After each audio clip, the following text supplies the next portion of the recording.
We sit here today in the Academy. This is the Academy of Higher Learning. This is the Florida Agricultural and Mechanical University.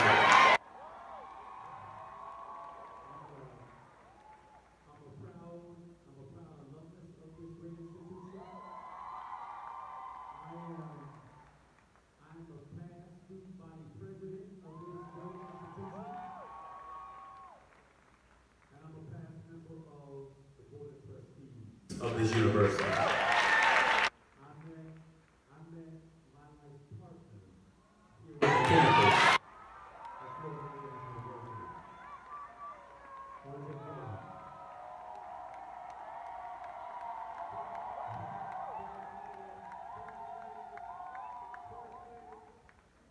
And I got to tell you,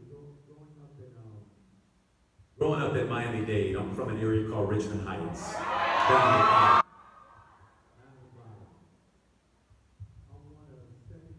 I'm number 5 of 7, and the first of my siblings to graduate from high school, and the first to graduate from college.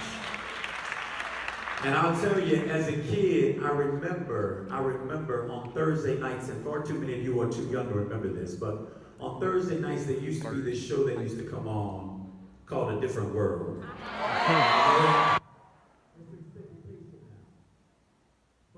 We would race home in time to try to see a different world. And growing up, I have to tell you, my mother was a school bus driver, my daddy was a construction worker, and my father kept telling me that if I did good in school, that if I stayed out of trouble, that one day I might be able to go into the military. And something in the back of my mind kept saying, no, I'm going to Hillman. I'm going to Hillman.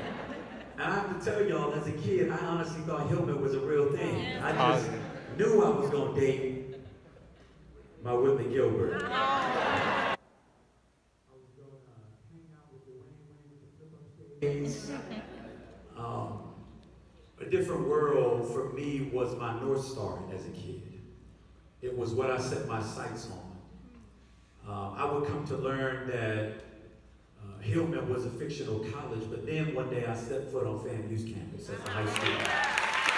And FAMU quickly became my replacement Hillman, but the better version of it.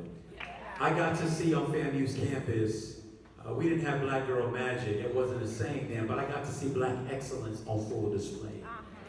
And as a student here at Florida A&M University, we would organize and we would march.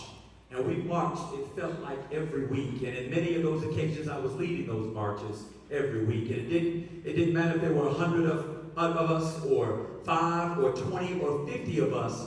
We felt a higher calling on this campus, that we had a responsibility to stand in the gap on behalf of those voices that didn't have the opportunity to sit at this table, who weren't in Florida's capital city. And so anytime anything happened that impacted Black people in the state of Florida, FAMU was the first line of defense.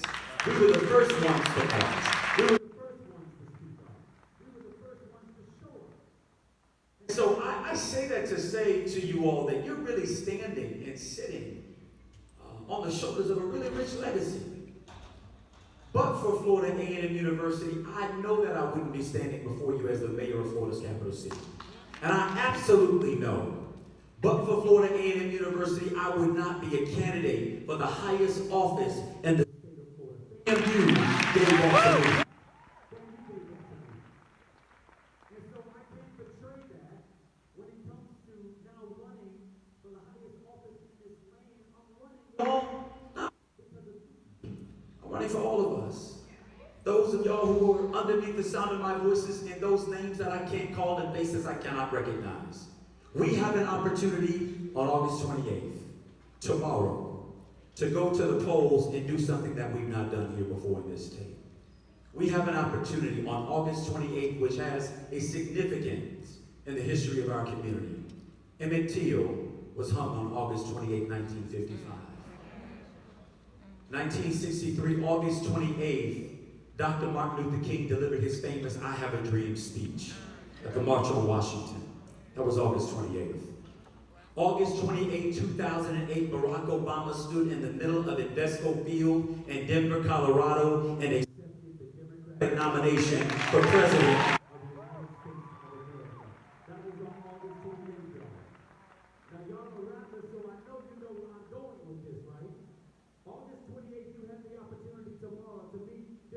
Assemblage of people right outside of the hall to go and make sure that your voices are heard in this process, that you're not taken for granted, because y'all know this probably better than most. If you're here at FAMU, you probably understand that power seeks nothing without a demand. That we got to show up, in this process.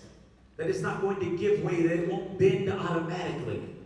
That we got to grip shoulders and stiffen our arms and square our backs to this thing and push that thing in the way that it's supposed to go. Right now, there are people who believe I shouldn't be standing here. There are people who believe I should have given up a long time ago in this race. There are people who say I don't come from the right background, don't have the right lineage, come from the right family, don't have a big enough bank account.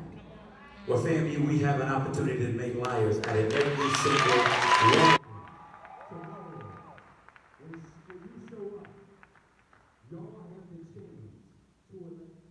Most qualified Democrat running for governor of the state.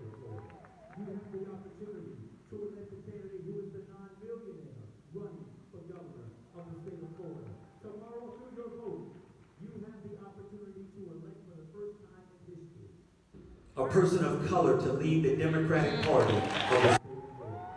I believe we can do it. I believe we can do it. If you believe we can do it, meet us here tomorrow at 11 a.m. Make our voices be our vote and our votes be our voices. And vote like our lives depend on it, y'all. Because if you're Trayvon Martin, if you're Marquise McLaughlin, if you're one of those kids who are being tested to death, your life very much so depends on who the next governor